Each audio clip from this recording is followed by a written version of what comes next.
and welcome again to TravelOz. I'm Greg Granger. This week we travel to Tasmania to check out the very feisty but endangered Tasmanian Devils.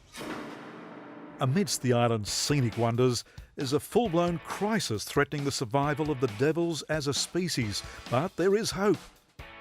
We follow a heartwarming program to save the devils.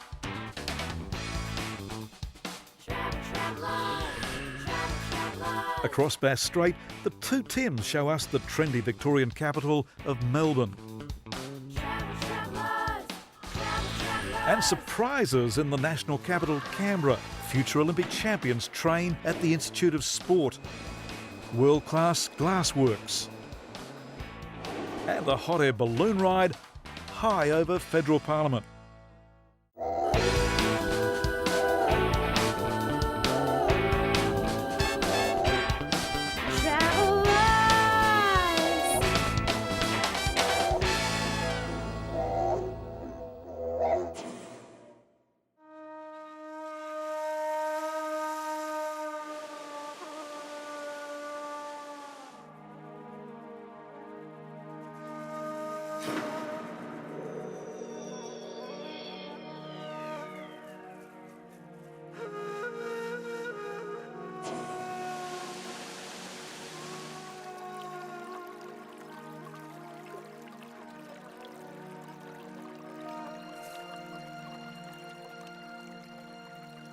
Such is the volatility of the weather here in this World Heritage Park that it is possible to experience all four seasons in any one day. Now this is high summer, and yet just the other day fresh snow fell and stayed on the peaks here at Cradle Mountain.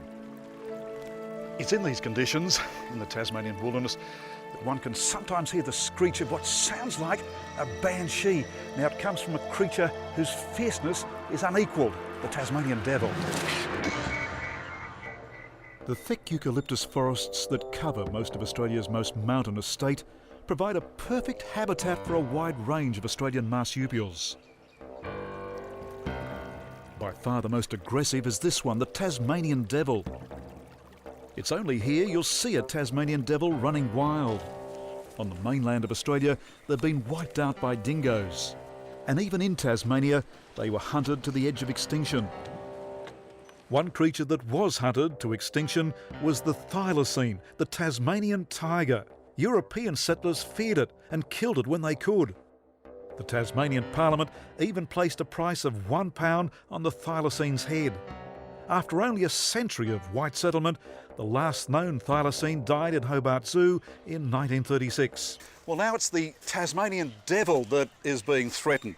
This little 6-month-old may look cute. They go on to become very feisty, as we're about to see. What's happening to an increasing number of Tassie devils across Tasmania is that they're being blighted by cancer, large tumours on their faces.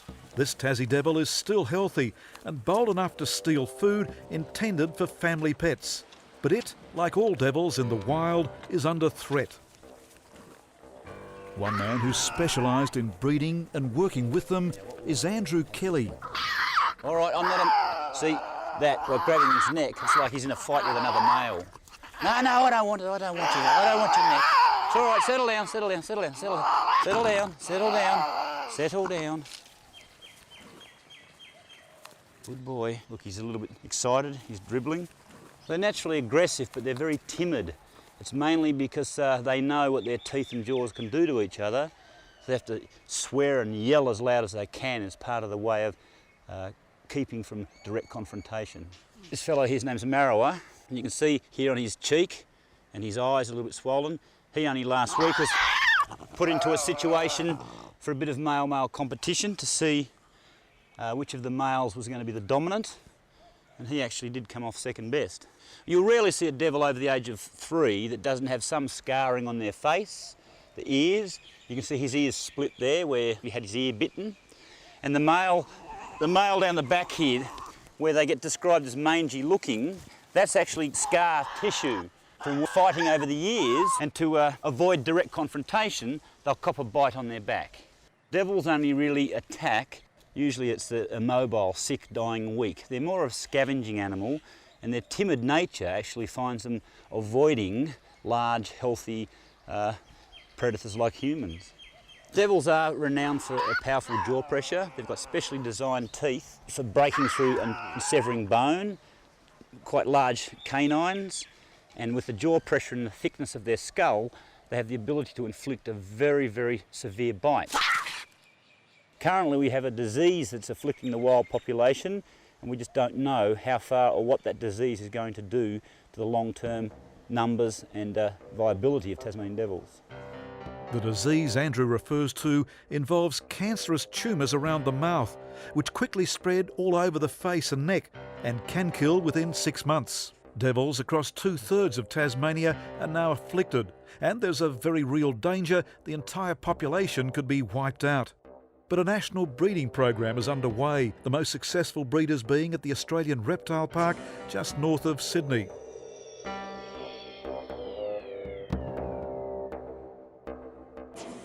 Tim Faulkner has been successfully breeding devils from healthy specimens flown in from Tasmania. Okay. Now, devil facial tumour disease, DFTD, expresses itself predominantly up around the facial region, as the name states.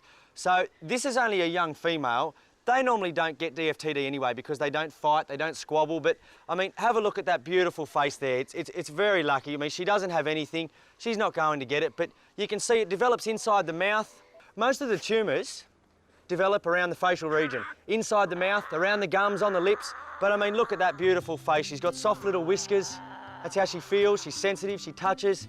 I mean, there's no sign of it there, and we know through our practices and safe hygiene and where these animals come from that it's not going to develop. But I mean, could you imagine something like that taking over an animal like this? It's pretty devastating. Okay, well, Wilma, a 3-year-old female, she arrived at the Reptile Park Christmas of 2006, almost exactly this time last year. Now, Wilma managed to produce 3 beautiful baby devils. The main reason to grab her out today is just to have a general inspection because we've removed young from her a short time ago and we're hoping to breed again come mid-February, so she looks good. You can see that there's a bit of weight building up here, around the neck, underneath the chin. The animals that we received do not have devil facial tumour disease. They were caught from the wild. They were initial wild founders. However, they've been quarantined for a period now that ensures they do not have the disease. And I mean, look at that. You couldn't ask for better health, better condition, and you know, hopefully she reproduces from all this come this year again. The program at present basically set up to ensure that if the Tasmanian devils in Tassie become extinct, that we've got some on the mainland that we can repopulate and replenish wild stocks or, you know, work out something when and if the time comes. So the population's doing really well. We produced 8 joeys this year from 4 girls.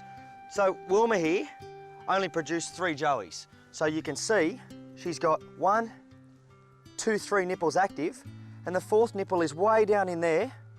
It's not swollen or anything because it hasn't been activated. It's never had a joey feeding from it. So this year we've got around 10 females, possibilities. You know, we might get up to 30 joeys, and that'll be a really big win, a really good plus for the species. Here we go.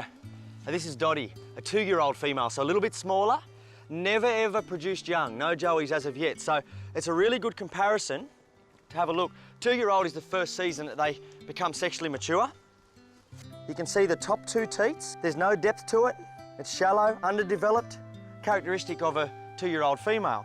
As soon as we hit the longest day of the year and the daylight hours start to shorten, she's going to activate. Her breeding cycle is starting to come to life. That pouch, it's going to deepen. Her cloaca will swell up.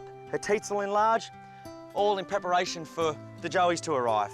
Now that the disease has spread, 60% of the state, 50% of all devil populations have been decimated with no sign of a cure or, you know, a miracle. So this is really important, and we're on the right foot. At present, the vital importance is that we set up insurance populations like this. We need animals on the ground. We need animals in mainland Australia so that if the worst case does unfold and they do become extinct in Tassie, we've got a backup, we've got a saviour. #1 priority at the moment is to get joeys like this.